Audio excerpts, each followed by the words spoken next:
Mr. Cleary. Thank you, Mr. Chair, and thank you to the witnesses.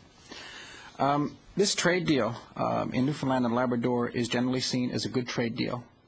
I know as a young journalist for years covering the fisheries, shrimp tariffs, for example, into the EU were incredibly detrimental to our seafood industry. So we have the association representing seafood processors. We have the Fish, Food and Allied Workers Union representing fishermen, plant workers and trawlermen. We also have the province of Newfoundland and Labrador, Kathy Dunderdale administration, all behind this trade deal. On the one hand, we've been asked to give up minimum processing requirements, and that is for a whole host of species. We have provincial legislation, as you know, that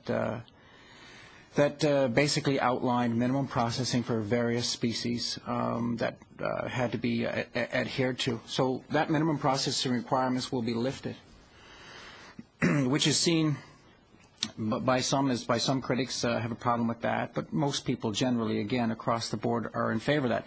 At the same time, we're getting reports out of the European Union that this deal is being billed as good for European processors because they're going to get access to Canadian fish, to Newfoundland and Labrador fish, which makes some people in my province of Newfoundland and Labrador wary of that. My specific question is this. A compensation package has been announced to the tune of $400 million, $120 million from the province and $280 million from the federal government, from the government of Canada.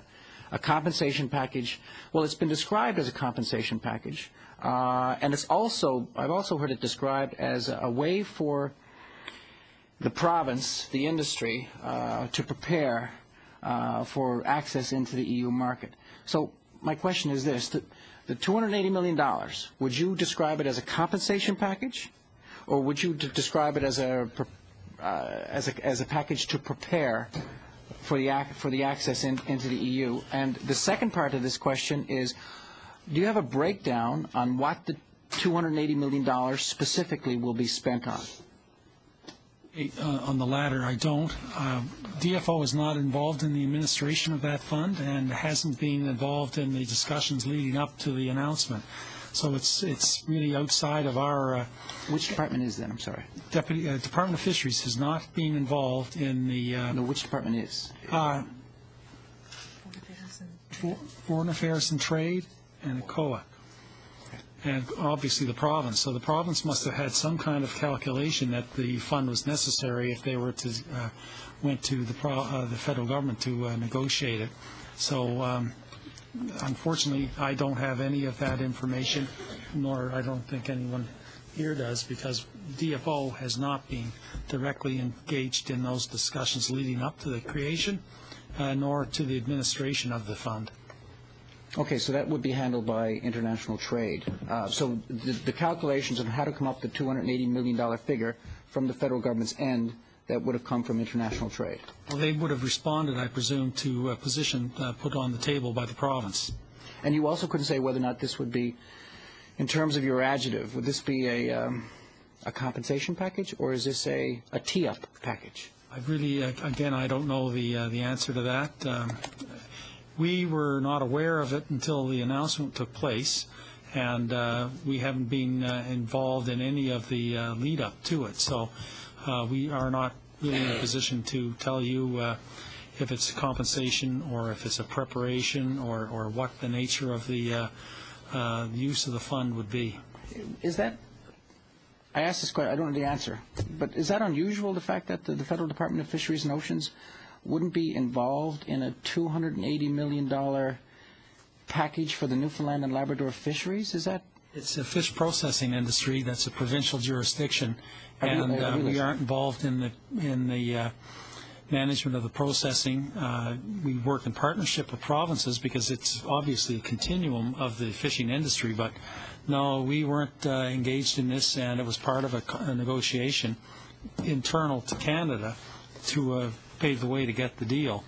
But we weren't a part of that process, and I don't think it's unusual for a department where it's not directly involved. We have no real business in the processing side. That's up to get the arrangement with CETA. That was up to trade, and to administer the fund, I think, is up to COA. Because we don't have the authorities to administer a fund of that nature. Thank you. I've got a question as well about production costs. I had one particular conversation with Earl McCurdy, head of the Fish, Food and Allied Workers Union, Newfoundland and Labrador, and I asked him about production costs in the European Union, whether or not there was a fear that because production costs are lower in the European Union, that may mean that, again, these reports out of the EU about access, the Europeans lauding this potential access to Canadian fish, the production costs in the EU, in countries, for example, like Spain and Portugal, is there any fear that the lower production costs there could undermine our what's left of our fish plants, of our processing facilities in Newfoundland and Labrador?